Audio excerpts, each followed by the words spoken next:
Yep. You can count on me. If there's anything you want to count on, it's I'm showing up here Monday through Friday. I've been doing a good job this week. Normally I take one day off. Can't get enough news. I think we have enough news today. Henry Kissinger died, but people have already said a million things about Henry, Mr. Kissinger. He was 100. So we had a few really old people die recently. The one guy from Berkshire Hathaway, from Warren Buffett's company, and now Kissinger too. The one guy, he was 99 years old, and Kissinger was 100. So I think we're planning to live about that long, which means, geez, I just turned 45. Means I might have a lot of time left to reinvent myself, reinvent the wheel, reinvent something. We're young cosmically, even if you're old. In the span of time, we're just babies. We're just babies, man, as Diggable Planets say. So what's up, Spaldo? What's up? 4 kids is enough. You got 4? Wow. Yeah, maybe I even have time. Maybe we even have time to adopt a baby or something. Got to decide. I had visions about that, 4 kids is enough. 4 kids is enough, I think, to replace yourself. If that's what you're looking to do, the replacement rate. You have to have at least 2.5, something like that, because sometimes they die. Okay, so here we are. We have the Elon Musk news. I have satanic abortion news. I have white lung news. I thought I'd start you off with this. Okay, hold on. And then I'll go back to the music. It helps me think. But I did have this queued up for you guys, just to give you a teaser. There's a public perception that was part of a apology tour. There was advertisers leaving. We talked to Bob Iger today. I hope they stop. You don't want them to advertise? No. If somebody's going to try to blackmail me with advertising, blackmail me with money, go fuck yourself. There you go. Go fuck yourself. Hey, Bob. There's a public perception that Pandemonium. was part of a... So I'll play that clip. I have, I don't know, maybe almost 5 minutes. I listened to much of it. I've listened to much of the story, much of the interview. It was pretty interesting, actually. Among other things, he said that AI will be smarter than humans, even humans with computer assistants, because we're already cyber humans, because we're attached to that phone device, which gives us superpowers. Remember when you used to get an argument with somebody and you were like, no, I'm sure I'm right. And that's all you could say. Those arguments don't exist anymore, right? Although, like, people's perception of the truth has changed. Now there is no such thing as truth or facts or data. Used to be what you found in an encyclopedia was true. Now it's debatable, especially if it's on Wikipedia. It's super debatable. And everything I say is up for debate for sure. So welcome to the show. So Mr. Happy says Doge is going up a penny. That's pretty good. We are invested in cryptocurrency. We like Bitcoin. Bitcoin is just staying steady around 37.7 right now. Solana's doing good. Silver had a good day. Silver's at like $25.30. So, but yeah, now I remember once it became possible to just Google something or search it on Wikipedia and be like, oh, you're wrong. It changed things. At least you can get the meaning of words relatively well. So I appreciate you guys for tuning in. I appreciate everybody who tunes into this show, and I appreciate people who support the show. I did get 1 coffee yesterday, but God bless you. Definitely putting calls out for people to buy t-shirts or go to buymeacoffee.com/lifttheveil. Anytime during the show, anytime or after the show. You can buy t-shirts anytime, 24/7. Our store is open. We have some really nice stuff. I haven't been wearing it because it's a little chilly. Doesn't get chilly here though, like where you are. So anyway, I'll play that longer clip from Elon Musk. There was a Senate hearing today, about government censorship, which was attended by Schellenberger, and then some other woman made a statement too. So I have those statements for you. I have the Hunter Biden finances thing. Going to talk about that. I might have mentioned the satanic abortions. I might touch on that. And white lung, a new virus. Were you guys there when I started covering the coronavirus? I started covering it pretty early. So anyway, I'll play you guys. Oh, and there's Sumi in the background looking to come in. Sumi, I didn't get your bed. I'll get your bed while I play Elon Musk. Sumi's here. She asks for super chats. Sumi, come here. You want to introduce yourself? Huh? What if I pick you up? This is Sumi. She looks really young. She's 10 years old. That's like 70. She begs for super chats. Don't you, Sumi? Thank you. This is Sumi. She's our Boston Terrier, who is a lovely dog, 10 and a half years old. Everybody says, is that a puppy? Because she's a very small Boston Terrier. Are you going to go get your bed? No, she's gone. All right. Frank W. asked, do I have any Nassim t-shirts left? Yes, I do. Yes, I do. Right here. These are made in America. Nassim. Yes, we do have these. This is a small I'm holding in my hand, but I think we have other sizes too. So yes, we still have those in stock. That's our most premium shirt. Made in America with cotton grown on American fields, where you can scan the QR code and see where it came from. Jessica says, your camera follows you? Yeah, you want to see? So it'll follow me right out the door.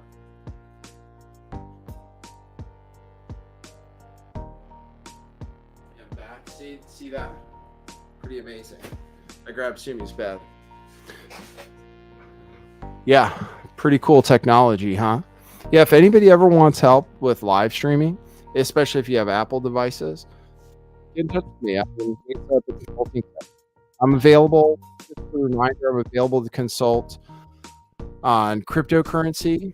Like if you're a boomer or something, especially, like you don't know what you're doing. I know from experience. So you might need a little help, and you might need a little different advice than these young people are giving you out there about holding your own. Okay, I've got to turn off the music. There's a certain amount of time it's helpful. Then it becomes repetitive. So yeah, contact me. Reach out to me on Twitter at LiftTheVeil411 or text me at 650-GAY-TAXI and we can set something up. So yeah, I helped somebody out just the other day with that, with crypto, buying crypto on Coinbase, because people have trouble. And you got to make sure not to get scammed. All right, so let's do the intro, and then I'll show you guys some clips. Okay, cue musical intro. Boy, that's brilliant.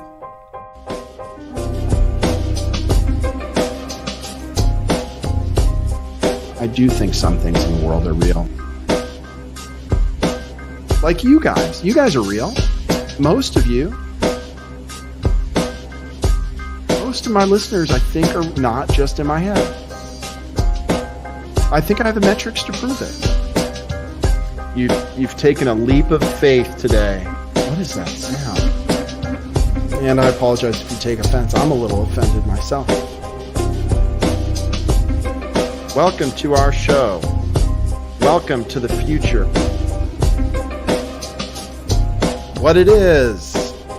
Joining you live from sunny California. It's a beautiful day today. I'm your host, Nathan Stoltman. And I bring you the news, the real news.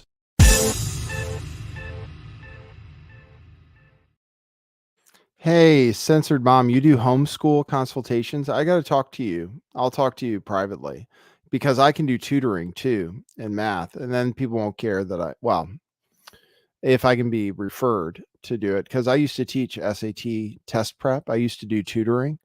So I can do tutoring in high school mathematics easily, or more basic mathematics, or I taught verbal too for the SAT. So just let me know.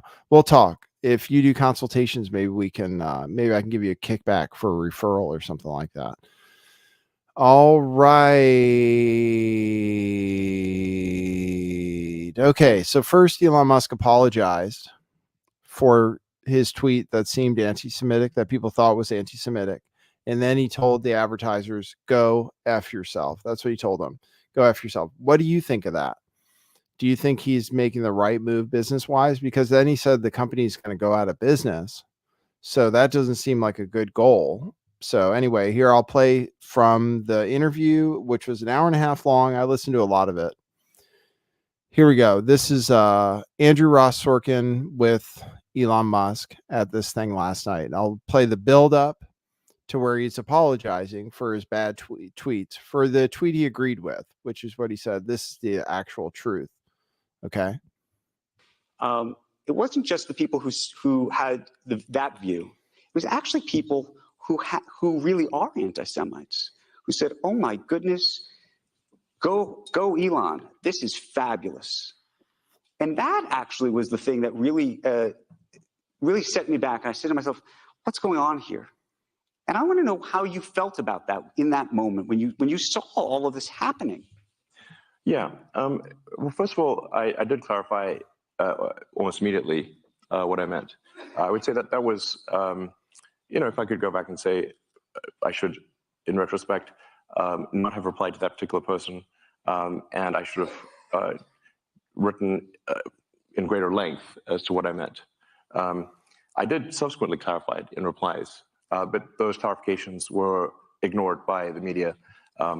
And essentially, I handed a loaded gun to those who hate me, and arguably to those who are anti-Semitic. And for that, I'm quite sorry. That was not my intention. So I did, post on my primary timeline to be absolutely clear that I'm not anti-Semitic, and that I, in fact, if anything, am philo-Semitic. Philo. And the trip to Israel was planned before. Philo-Semitic means he loves Semitic people. And he's wearing a medal around his neck, which he describes. I think he's going to right now. IWTC said, what an apology. He said he didn't mean it. And then he says, also, he regrets responding to that tweet. That's no apology. Of course, he regrets what followed. Well, yeah, he did clarify it. And then he did kneel down. He did bend the knee to Israel. He said it wasn't an apology tour, but it was kind of an apology tour, you got to say.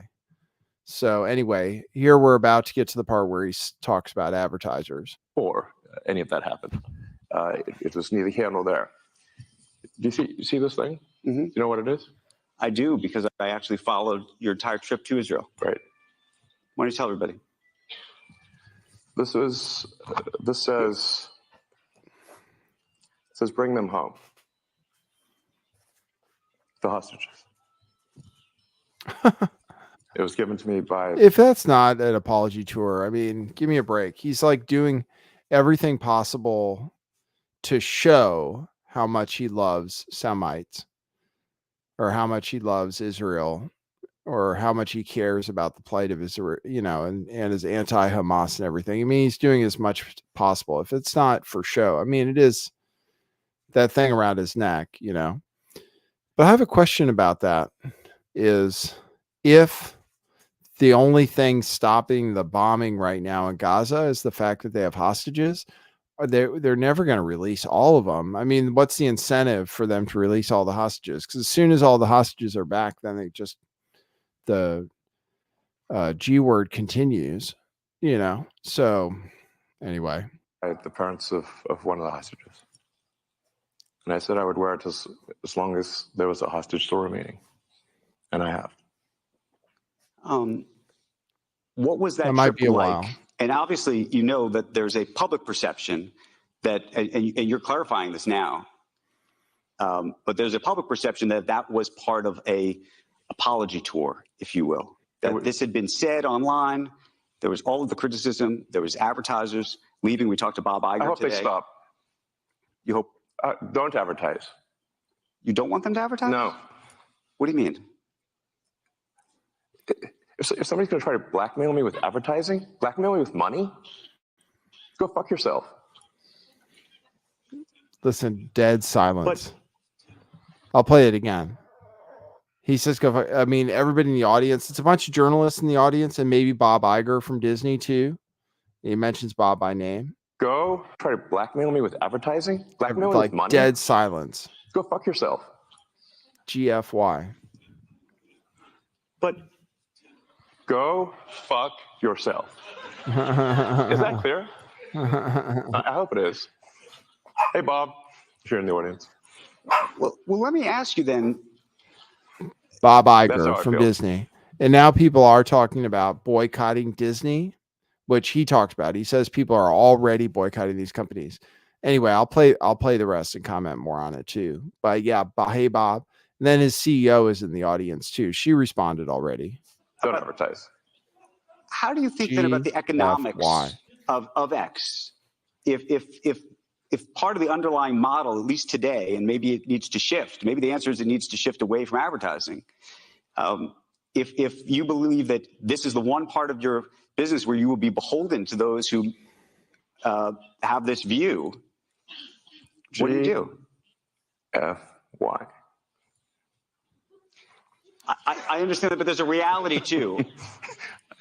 Right? Does anybody else think that maybe Elon Musk is taking some kind of drugs that make him a little bit like this? I don't know. I don't know. Some people were saying they thought he was acting strange during the interview, maybe implying that there might be something going on with him. But does anybody think that he might be on drugs or something? A little cocaine or a little meth, a little Adderall, whatever it might be? Let me know what you think in the chat. I was curious. I was like, is he on drugs? Like, why would he say that? It seemed a little extreme to me, even though I want to just cheer for it. It makes me think, well, I don't want Twitter to go out of business. You know, like it would be better if the advertisers paid and Twitter was able to stay in business under Elon Musk because he allows something like free speech. But Halil Osman Glue says he's on mushrooms. Wonderful Creation says he is a djinn. Censor Mom says microdosing. Yeah, I mean, who knows? They do a lot of that in Silicon Valley. Right? Yes. No. I mean, Linda Yaccarino's right here, and she's got to sell advertising. Absolutely. So, totally. So, no. Actually, so 90% of their revenue came from advertising. So, and I'm not paying anymore for Twitter, for X. It's not worth it to me. I don't have any extra money to throw around. You guys can buy me coffee so that I can have some coffee sometimes, but I don't have money to throw around on a subscription to X anymore because it doesn't do anything for me. I hardly even post on there. It's not worth it. I don't get any engagement. I think I have a low social credit score based on the accounts I engage with, possibly. So I get very, very little engagement from tweets, but maybe I don't tweet things that are that interesting. Who knows? What this advertising boycott is going to do? It's going to kill the company. And do you think that and the whole world will know that those advertisers killed the company, and we will document it in great detail. But those advertisers, I imagine, are going to say we didn't kill the. He is acting crazy company. and making crazy faces. They're going to say tell it to Earth. But they're going to say, Elon, that you killed the company because you said these things, and that they were inappropriate things, and that they didn't feel comfortable on the platform, right? That's what they're going to say. And let's see how Earth responds to that. So, okay, this goes back to we'll both make our cases, right? And we'll see what the outcome is. What are the economics of that for you? I mean, you have enormous resources, so you can actually keep this company going. There you go. That's pretty good. Long enough clip from that. So yeah, he says, let's see how Earth responds. In other words, he thinks, because he's going to make it clear that the advertisers boycotting the company are the thing that are going to put the company out of business, into bankruptcy, he says. See how Earth responds. And some people are canceling their Disney Plus subscriptions as of this thing, because he took a shot specifically at Bob Iger from Disney, who Censored Mom says he's a J. And Andrew Sorkin is also a J. He mentions that. Yeah. There's some J's that work for the New York Times too, certainly. And a lot of them were offended by what Twitter says. A lot of them say that they feel unsafe on Twitter. Andrew Sorkin says people call him a dirty J in his comments and stuff. So, and he said it was also the anti-Semites who responded to that tweet positively that disturbed him. So, and I think that's why advertisers are leaving. And then there was the Media Matters story that said their ads were running next to anti-Semite posts, but Censored Mom says he is based as F. He is based, but I still am concerned for the company that they do need advertisers to continue to exist. So it is very difficult living in a world like I'm on YouTube, and YouTube depends on advertiser revenue. And even though I'm demonetized, I can't monetize anything. I can get super chats, but the advertisers on YouTube are the thing I think that killed YouTube. I think advertisers on Fox News are probably the thing that killed Tucker Carlson on Fox News. So I think the advertisers, the whole advertiser model is what kills a lot of free speech, because if somebody's paying you, they have leverage over you. So I want to play Glenn Greenwald's response to it, saying that, okay, let me see. I have a few more clips from what he said about voting. When asked if he could see himself voting for Nikki Haley. Okay, so let me give you the quotes about him. He asked if he could vote for Biden. He said no, he wouldn't vote for Biden. And if it was between Biden and Trump, it would be a really tough choice. So Jessica says, how is Tucker these days? He just talked about UFOs. I don't have that story on here, but he just did a show about UFOs. We could talk more about that in future shows. Okay, so let me share this tab. This is him saying he wouldn't vote for Biden. Right now, It's meaningless. you think right now the Republican candidates or the Democrats are more inclined? I mean, this is where you go to, I assume, to woke and anti-woke and the mind virus issue that you've talked about. Which party do you think is more pro freedom of speech, given all the things you've seen? Because we also see, Yes. DeSantis, preventing people from reading certain things. Maybe you think that's correct. No, look, we actually are in an odd situation here where, on balance, the Democrats appear to be more pro-censorship than the Republicans. And that used to be the opposite. It used to be, the left position was freedom of speech. I believe at one point, the ACLU even defended the right of someone to claim that they were Nazi or something like that, So like they really were, like the left was freedom of speech is fundamental. I mean, my perception, perhaps it isn't accurate, is that the pro-censorship is more on the left than the right. We certainly get more complaints from the left than the right, let me put it that way. But my aspiration for the X platform is that it is the best source of truth, or the least inaccurate source of truth. I don't know if you will believe me or not, but I think honesty is the best policy, and I think that the truth will win over time. And we've got this great system, and it's getting better, called Community Notes, which is fantastic, I think, at correcting falsehoods or adding context. In fact, we make a point of not removing anything, but only adding context. Now, that context could include that this is completely false, and here's why. And no one is immune to this. I'm not immune to it. Advertisers are not immune to it. In fact, we've had Community Notes, which has caused us some loss in advertising, speaking of loss of advertising revenue. So I've seen the Community Notes under ads before. Ads for like a ChatGPT clone that said you can use ChatGPT for free and don't have to pay for it. But Dan Whiffen says, what censorship is on the right? Anti-Zionist or anti-Zionist stuff they want to censor. So they want to censor, they don't want these, for the most part. I see it on the right that a lot of people want to crack down on pro-Palestinian protests, which is a freedom of speech situation.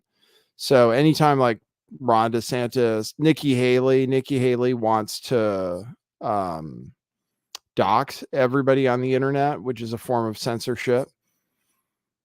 So no, the right also supports censorship too, it turns out. So that's the censorship on the right. They mostly, and you see it now with the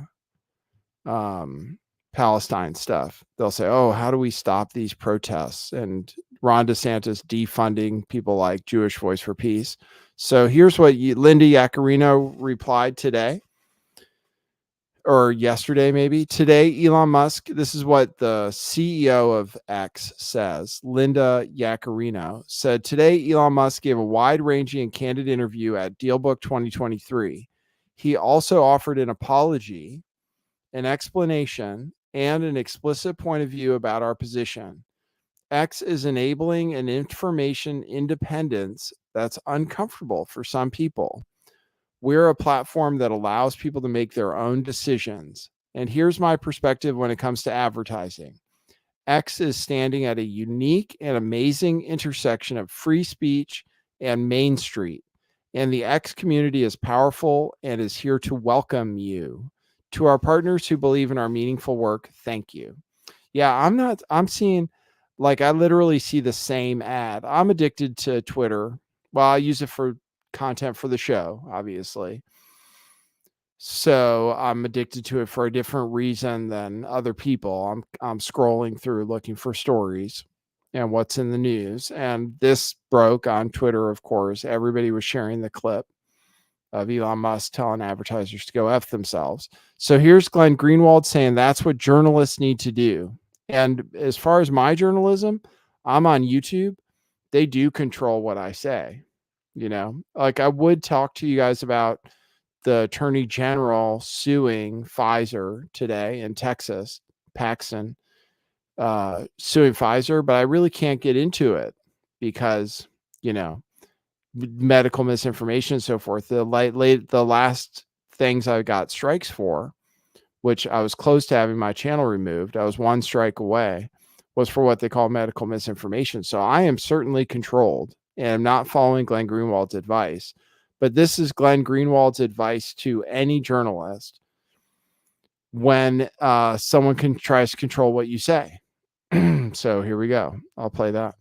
Now, anyone who works in journalism, anyone who works in media, and who has worked within the standard model of how journalism has operated in the United States for decades, which is the model of corporate advertising, knows that that model imposes extremely severe restraints on what media outlets can and can't do.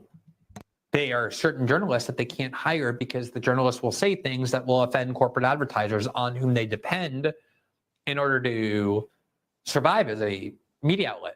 Of course, relying on corporate advertisers severely restricts the kinds of opinions you can air, the types of perspectives you can permit, the kind of reporting you can do.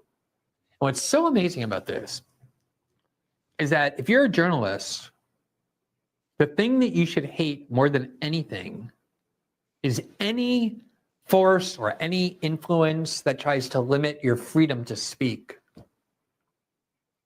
Your reaction, if you're actually just a journalist in terms of your composition, your comportment, your personality, your mentality, when even thinking there might be someone or something trying to limit your freedom to speak, should be exactly what Elon Musk said there. Go fuck yourself. There was only one time in my entire journalism career when I perceived that somebody was trying to limit what I wanted to say. That was when The Intercept refused to publish my article right before the 2020 election that reported on and analyzed the documents from Hunter Biden's laptop and what it revealed about Joe Biden. And when I saw The Intercept wasn't going to publish my article unless I made radical changes to it that gutted the entire thing so that it was no longer critical of Joe Biden, I quit. And I didn't contemplate or He's lucky though, and several people are lucky. It is a position of what do they call it? Privilege. It's a position of privilege to be able to say fuck you to advertisers and stuff. Tucker Carlson arguably had some privilege because I assume he's being compensated by X for doing his show on there. But I'm thinking the compensation is less than what he was compensated on Fox News. But it's definitely a position of privilege to be able to say fuck you. I really did try to say fuck you to YouTube, and I quit the platform, the YouTube platform entirely. I did say fuck you to YouTube, but it was not lucrative, right? And now I'm back and it's still not lucrative. And yeah, buy me some fucking coffees. And then, right? Or become a member at buymeacoffee.com. If you want me to really be able to say what I want. But yeah, I tried it on Rockfin and I'm not live. Oh, that's weird. The Rockfin stream must not be working because I have to see. But there you go. Those are the issues. You end up on platforms that are less advantageous. And Glenn Greenwald being on Rumble, he doesn't make any money from super chats and stuff. And you see the people that are still on YouTube and who rely on YouTube. So it's a position of privilege to be able to say fuck you. And that's why Elon Musk has fuck you money. Did I say the word too much? See, even saying the word too much could give you a strike, supposedly. So I want to watch my language and not drop any more F-bombs. But to be able to say it and continue to operate is a position of privilege. He has a contract with Rumble where they pay him regardless of how much money he brings to the platform, as do a lot of people on the Rumble platform. You know, they're not organically making enough money. You make the most money from ads, and the people that are still monetized and able to run ads are the people that make the most money. And it's very, very difficult. It's a very difficult decision to be able to say F you. I'll watch my language. Censored Mom says Glenn advertises CBD. Does he really? I actually need to advertise CBD too for JJ. I have to figure out what the best way is to advertise it for him. But yeah, and I don't even know if that kind of advertising is allowed on YouTube or not, cannabis related advertising. But it is not all of us are in the same position to be able to say that. I have to play by the rules or my channel will get deleted. Like my channel was deleted when I said F you. It's dangerous to say F you. or deliberate much at all. What went wrong here is not what Elon Musk said. It's so revealing that so many journalists and people who call themselves journalists and work for media corporations are aghast that anyone would dare tell Disney and major corporations to go fuck yourself when they're trying to limit and censor and control the flow of political content. If you aren't willing to say that to corporations who are trying to limit what you can say, don't bother calling yourself a journalist. Okay, I won't.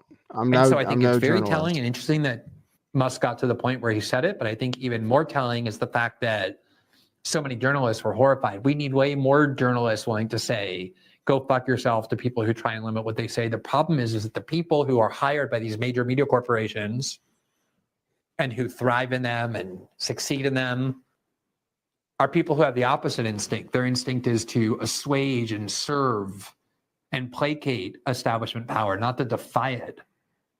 even though the purpose of journalism is to be adversarial to establishment power, once journalism started getting corporatized, no longer owned by families dedicated to journalism or local communities, but major corporations that have all kinds of other interests besides their media division.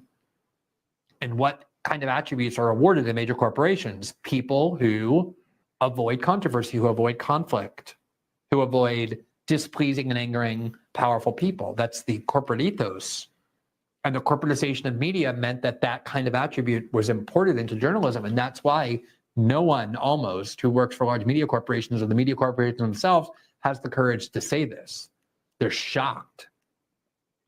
They think it's a sign that he's unhinged, when in reality, it's just a sign of how cowardly and craven they are. All right. So there you go. That's Glenn Greenwald saying that what he should say is that you should be able to, you should tell people. So I'm trying to do it as much as possible. I try to bring you the truth, regardless of what I've been through and regardless of the people that have attacked me and stuff.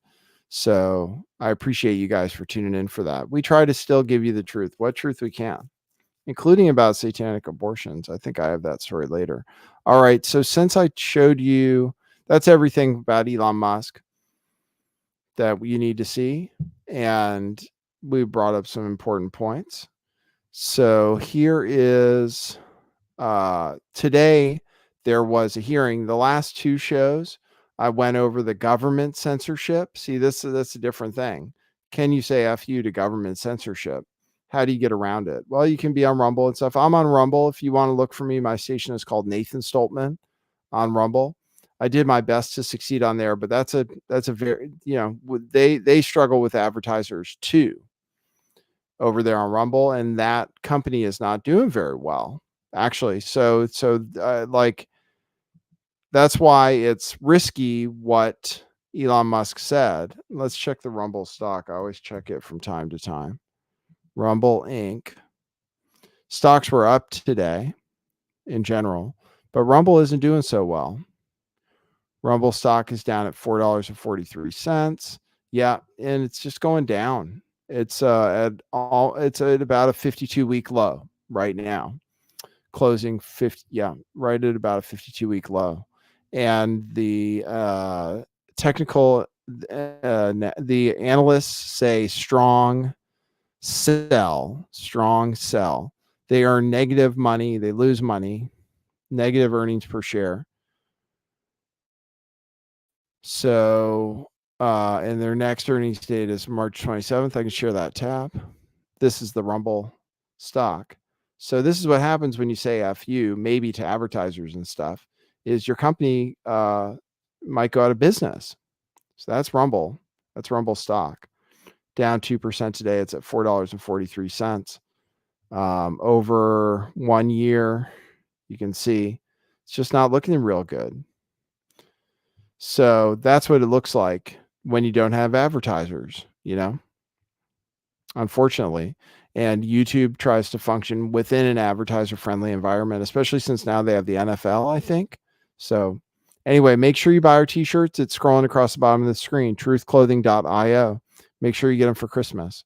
All right, now I read to you from Schellenberger's story about government censorship, and they were in front of the Senate today, and I'll play you his opening statement and another person's opening statement from that hearing today. Okay, so now you get all the news on government censorship. Here you go. 9 months ago, I testified and provided evidence to the subcommittee about the existence of a censorship industrial complex, a network of government agencies, including the Department of Homeland Security, government contractors, and big tech media platforms that conspired to censor ordinary Americans and elected officials alike for holding disfavored views. I regret to inform the subcommittee today that the scope, power, and law-breaking of the censorship industrial complex are even worse than we had realized back in March. 2 days ago, my colleagues and I published the first batch of internal files from the Cyber Threat Intelligence League, which show US and UK military contractors working in 2019 and 2020 to both censor and turn sophisticated psychological operations and disinformation tactics developed abroad against the American people.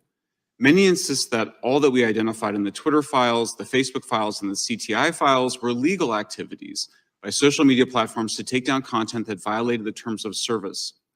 Facebook, X, formerly Twitter, and other big tech companies are privately owned, people point out, and free to censor content. And government officials are free to point out wrong information, they argue. But the First Amendment prohibits the government from abridging freedom of speech. The Supreme Court has ruled that the government may not induce, encourage, or promote private persons to accomplish what is constitutionally forbidden to accomplish. And there's now a large body of evidence proving that the government did precisely that. What's more, the whistleblower who delivered the CTIL files to us says that its leader, a quote unquote former British intelligence analyst, was quote unquote in the room at the Obama White House in 2017 when she received the instructions to create a counter disinformation project to quote, stop a repeat of 2016. The US Department of Homeland Security's Cybersecurity and Information Security Agency, CISA, has been the center of gravity for much of the censorship, with the National Science Foundation financing the development of censorship and disinformation tools, and other federal government agencies playing a supportive role. Emails from CISA's NGO and social media partners show that CISA created the Election Integrity Partnership, EIP, in 2020, which involved the Stanford Internet Observatory and other US government contractors. EIP and its successor, the Virality Project, urged Twitter, Facebook, and other platforms to censor social media posts by ordinary citizens and elected officials alike. EIP reported that they had a 75% response rate from the platforms and that 35% of the URLs that they reported were either removed, labeled, or throttled or soft blocked.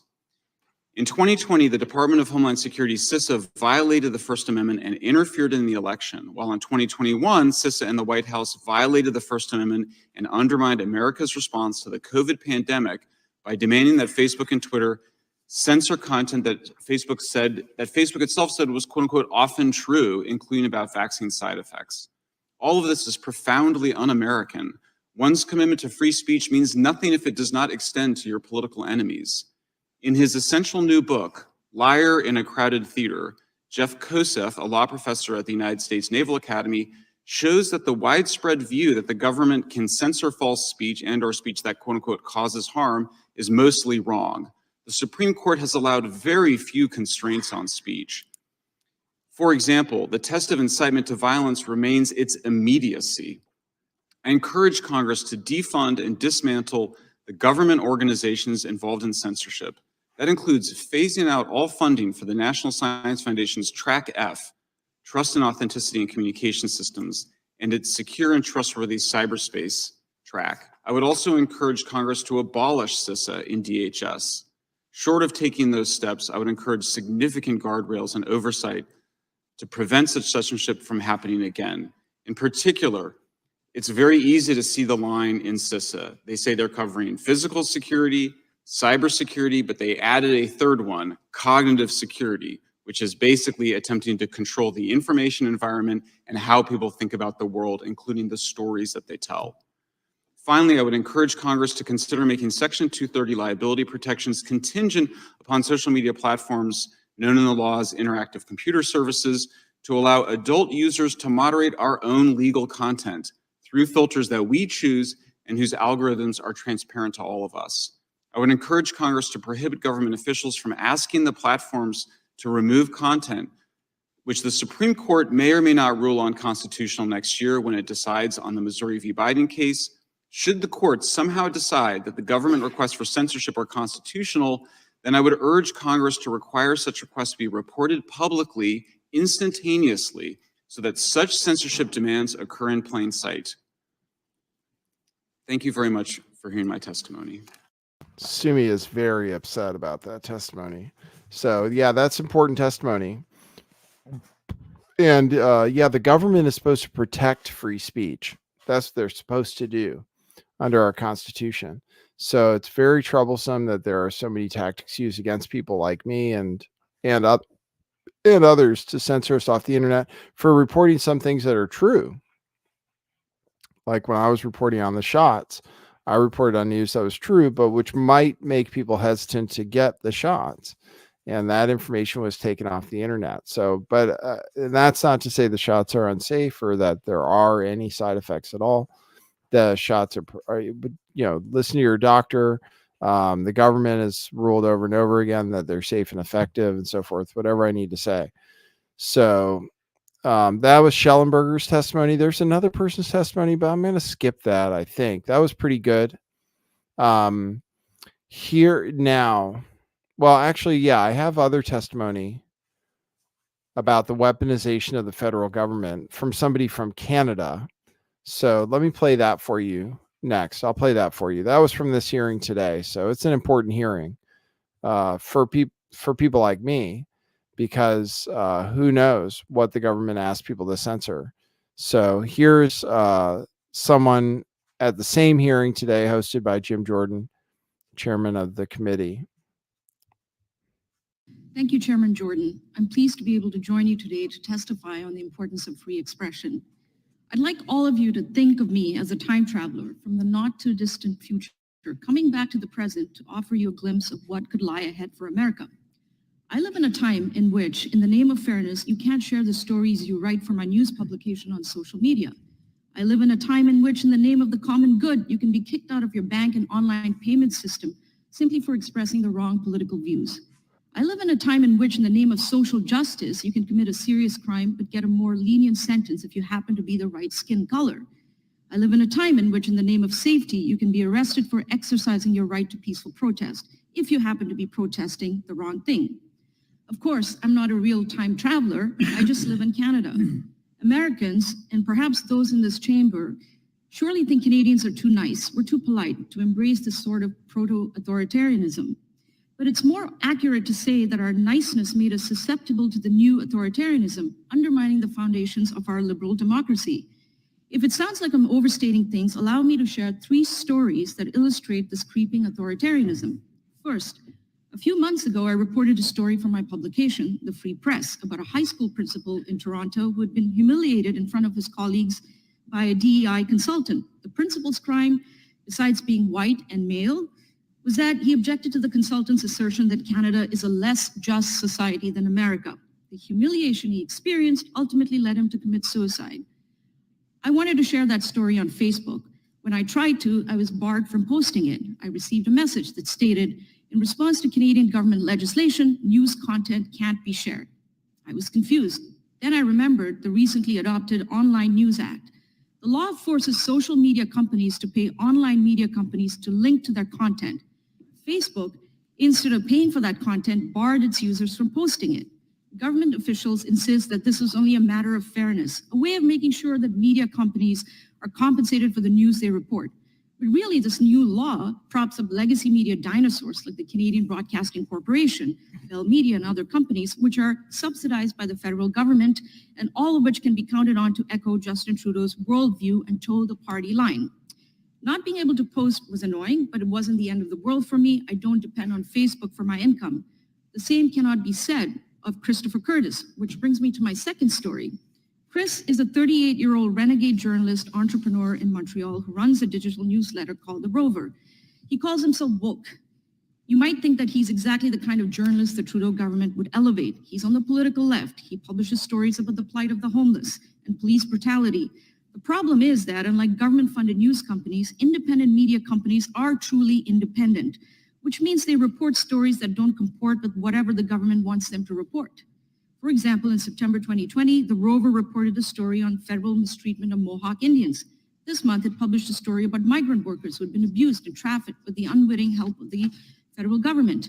But under this new law, The Rover can't build its audience. Unable to post content on Facebook or Instagram, the newsletter can't reach new subscribers. It cannot grow its subscriber base. This is a slow death, says Chris. For now, he's unsure how he's going to support his partner and their 3-year-old daughter. He's thinking of going back into construction, which takes me to my third story. Danny Bulford, now 41, used to be an officer in the Royal Canadian Mounted Police, the equivalent of the FBI. For years, he was a sniper in the Prime Minister's protective detail. Then in 2021, Danny quit because he didn't want to get his COVID vaccination. In early 2022, truckers descended on Ottawa to protest new COVID vaccine requirements. Danny joined them. The government declared a state of emergency. Danny, like many demonstrators, was arrested and later released without charge. Then something chilling happened. On February 17, 2022, Danny logs into his bank accounts, starting with his checking and savings accounts at the CIBC. But instead of seeing his balance, he had about $160,000 in there. The only thing he saw was a dash. Then he logs on to Scotiabank to see about an additional checking account. Once again, there was no sign of any money in his account. Finally logs into the Royal Bank of Canada, which handles his MasterCard account, and he was told he had no access to any credit. Danny's wife was also unable to access any of these accounts. Suddenly, they were worrying about how to cover their next mortgage payments and how to feed their 3 kids. That is what it means to be debanked. Debanking has been one of the Trudeau government's weapon of choice. Since 2018, it has frozen the accounts of more than 800 Canadians who did things it didn't approve of, including those of 280 who took part in the truckers' protest, which the government regarded as illegitimate. Soon after, Danny moved his money out of the big banks and into local credit unions, hoping it would be safer there. The worst part of this, Danny told me, is not believing in the country I spent my career serving. It's this feeling that we're being watched, torn apart, made to feel like the much hated other in our own country. Canada was once a bastion of free expression, but now not so much. Consider that at the same time the government and its corporate allies are curbing the free expression of truckers and journalists, the government is defending the rights of pro-Palestinian demonstrators, many of whom traffic in what can only be called anti-Semitism. Think about that. Vaccine skepticism, not okay. Peddling medieval blood libel legends about Jews, okay. I'm all for protecting free speech. I'm from the free press. I just want that protection applied fairly. I also want to be clear. These are just a handful of hundreds of stories I could have picked. What is happening in Canada is a gradual suffocation of free expression. It is draped in a cloak of niceness, inclusivity, and justice, but it is regressive, authoritarian, and illiberal. I came here today not simply to warn you about what lies ahead, but to plead with you to do something about it. Now is not the time to be polite. Now is the time to defend loudly the liberties and rights that have given us the greatest freedoms in human history. Across the world right now, governments, in the name of the good, are considering or adopting measures like we have in Canada. Look at Dublin. They're about to enact a draconian hate crime bill that poses a dire threat to free speech. In Paris, President Emmanuel Macron has called for censoring online speech. This is to say nothing of Russia, China, and Iran. America is so exceptional, indispensable, really. Please do not succumb to the same illiberalism, authoritarianism. Please keep fighting for what you know is right. Canada is watching. The world is watching. Thank you. Well said. Thank you. There you go. So that's Sumi. Sumi is so upset about her free speech being taken away. Sumi, what is it? Sumi?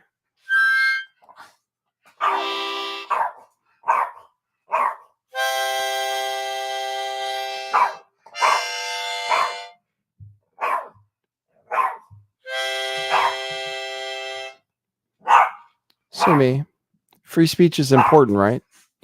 She's like, why hasn't anybody dropped any super chats yet? We're almost an hour in. Because they're going to be buying t-shirts, Sumi, like we told you.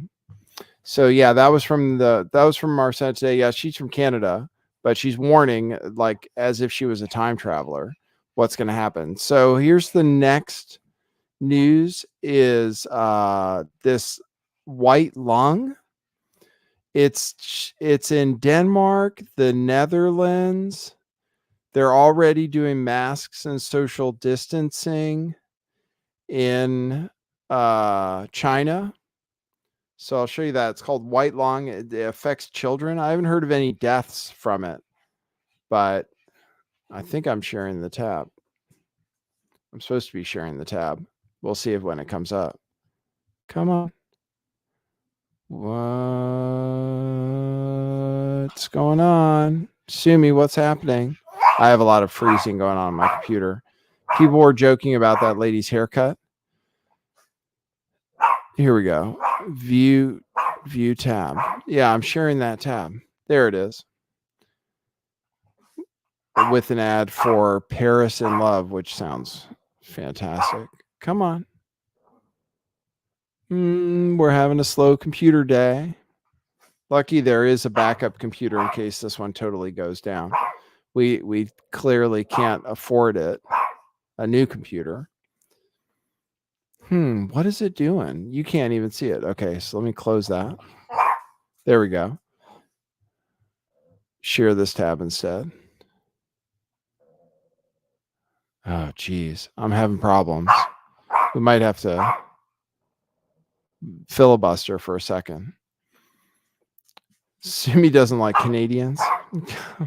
Are you going to bark the rest of the show? If somebody gives me a super chat, will you stop barking? Will you? How much does it have to be? What can we hold over people's heads? So here, this is WHO demands fresh data from China amid outbreak of white lung. Then this tab, it's like everything's broken. I also have some stuff about Hunter Biden and the satanic abortions, but I don't seem to be able to share it with you. Let me see if this is working. That works. Good. Hey, thanks, Be More Busk. Oh, hey, Jim. Thanks, man. Did that make Sumi? Jim gave me some coffees. Thanks, Jim. You're super nice. You don't have to pull all your weight. There are other people that have not donated for a while that could. Yeah, and they enjoy the show every day too. So I can't see. I don't know what's going on with my computer. At least we've done almost an hour. I seem to be stuck. There seems to be a problem, but we have done almost an hour, so that's good, and I can save some of this for tomorrow. My computer seems to be frozen. Okay, and I can't close this.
I'm back. Hey guys, I'm back. Are you guys still with me?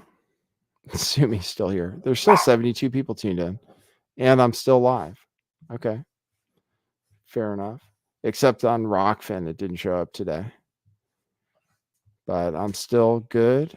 I still haven't ended the stream. Yeah, I was showing you guys about white lung. Apparently that was too spicy. Let's see. I don't know where. There it is. All right. So I can share these stories. Thanks, Jim. I'll check out my coffees. Actually, let me check that out now. Thanks for that. I appreciate it. And I have to share the other coffee I got too. Let's see if it works. Yeah, there it is. Jim, 3 coffees. Great shows lately, Nathan. Thank you. And Corey Ma the Meatloaf bought a coffee yesterday. Says, keep up the great work, Nate. Love the daily news updates. I love you. Thank you. I appreciate you. And thanks, Jim, for those 3 coffees.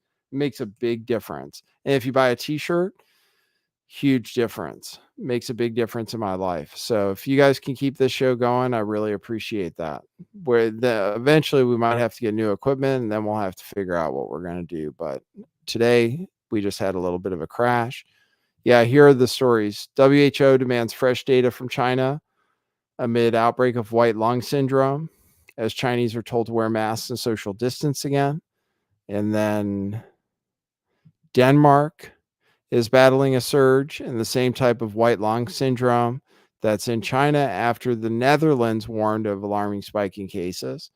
And then Massachusetts and Ohio have both been hit too. And apparently it's some kind of resistant, it's not a virus.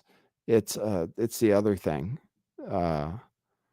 It's the other thing. So after Europe saw, so this is people, doctors in parts of Massachusetts and Ohio reporting a spike in child pneumonia cases, similar to the outbreak spreading in China and parts of Europe. In Warren County, just 30 miles outside of Cincinnati, there have been 142 pediatric cases of the condition, dubbed white lung syndrome, since August, a figure that health officials there described as extremely high. So it meets the Ohio Department's definition of an outbreak. It's bacterial. It's a mixture of bacterial and viral infection. So yeah, bacteria. And apparently it's resistant to medications too. So bacterial pneumonia is what it is. Thanks, Vonderloo. So yeah, bacterial. So that's what it is. Apparently it affects kids. I haven't gotten it yet. So that's good. All right. And let's see.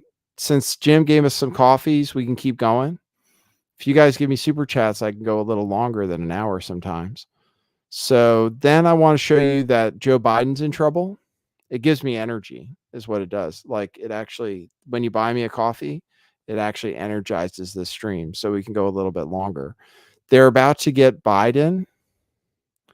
So I have them announcing that the Oversight Committee, let's see. They have some suspicious transfers. Yeah, here's from the Oversight Committee. So I'll play that clip for you.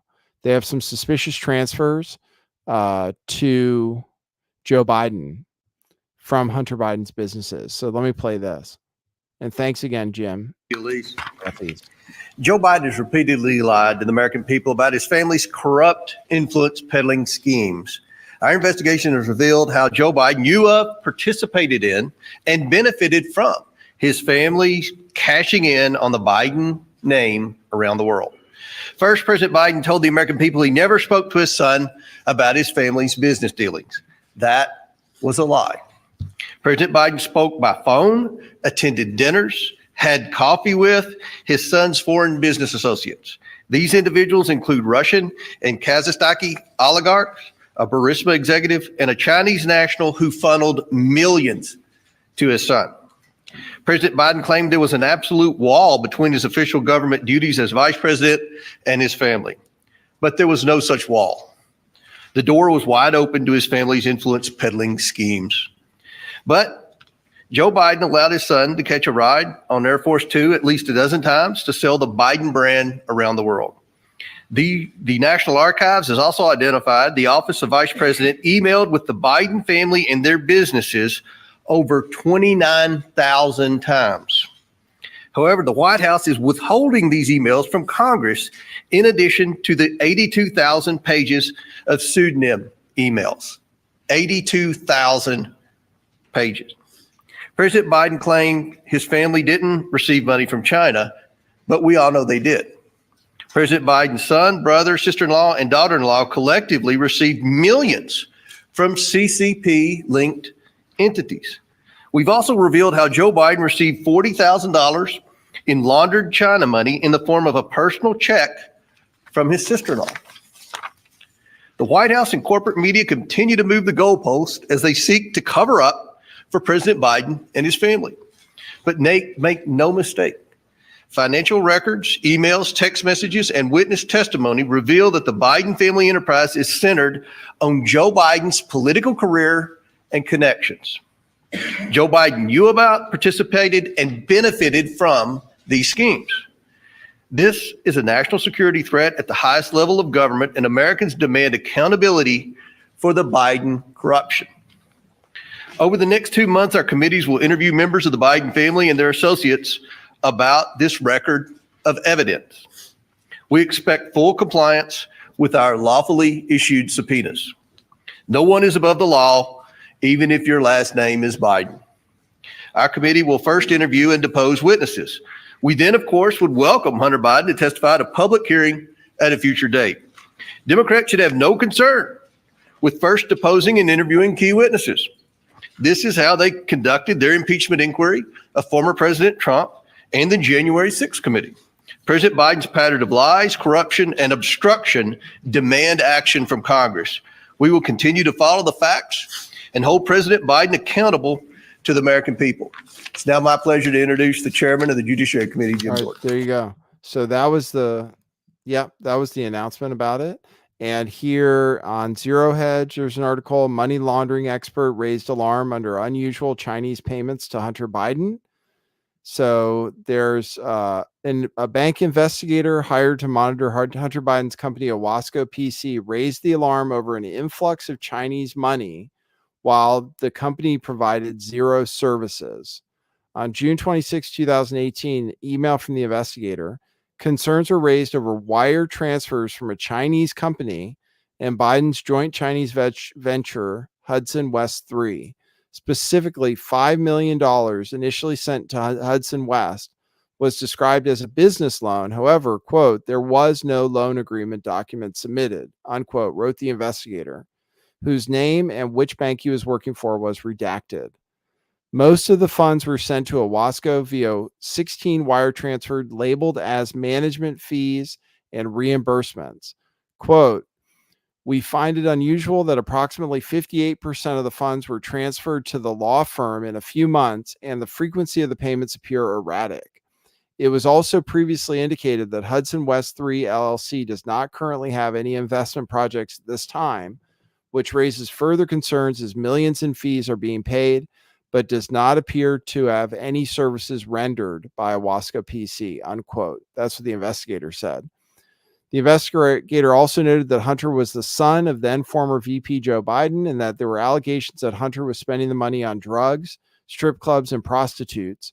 And concerns were raised that the CCP was, quote, targeting children of politicians and purchasing of political influence through sweetheart deals. Quote, specifically, Hunter Biden's $1.5 billion deal with the Chinese state to establish a private equity firm in which they manage funds over time and make huge fees. The management company's purpose is to invest in companies that benefit the Chinese government. Thus, the activity on the account appears unusual with no current business purpose, unquote. So there you go. Hunter Biden's money. They say it was laundered. And I have another tweet about that right here. This is the email. In a 2018 email, this is from the Oversight Committee.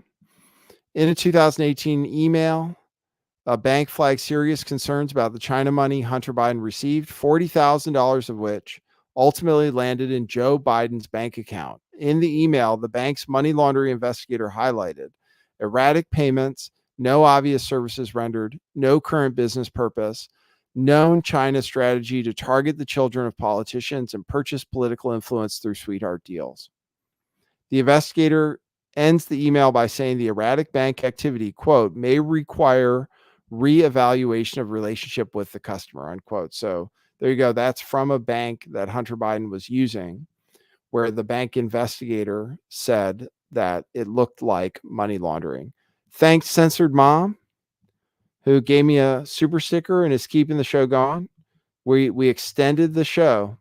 Top Feed Coco, you just showed up. If you give me a donation, I might make it even longer. I was going to show you guys the satanic abortion because I teased that the whole show. This is Cosmopolitan promoting a satanic abortion ritual to empower women getting abortions. This is looks like an Instagram tweet, an Instagram post. It says, so how does a satanic abortion ceremony even work? Patients of all faiths are welcome to at Samuel Alito's mom's satanic abortion clinic in New Mexico. Along with medical counsel, TST offers free ceremonial support to everyone. Abortion ceremonies are totally optional and customizable. Here is a sample one TST recommends. And there's a upside down crucifix that says, first, find a quiet space Bring a mirror if you can. Just before taking the medication, gaze at your reflection and focus on your personhood. Home in on your intent, your responsibility to you. And then it says, what's it like to have a satanic abortion? For Jessica, 37-year-old mother of 3, blah, blah, blah, about getting abortion medication. So yeah, that's pretty wild. And then let's see, what other news did I have? Oh, just that there are some people are having financial issues. I'll cover that on the next show. All right. So we extended it for you. We're going to get to about 1 hour and 11 minutes, which is perfect. And I appreciate you guys. I appreciate the support. And remember to buy our t-shirts. I'll show you what you can buy. Go to Truth Revolution Clothing. Pick up one of these propaganda shirts. These are great Christmas presents, especially these propaganda shirts. I mean, everybody, whenever I wear this shirt, somebody always gives me a comment. They're like, oh yeah, that's awesome. And it says all the news networks are propaganda. Bitcoin Save shirts for sale. Truth Matters, Question Everything. These are great too. I was going to say the propaganda and the Question Everything shirts. Everybody goes for that. Everybody says Question Everything now. So, and Truth Matters for that matter. We have our Truth Matters shirts too. Those are available right now. And then we have some stuff on sale if you go to our sale page. All right. So thanks everybody. Appreciate the support. And I'll try to come back at you live tomorrow at 2 p.m. Pacific time, 5 p.m. Eastern time. All right. Keep the good vibes flowing. And for now, that's what it is.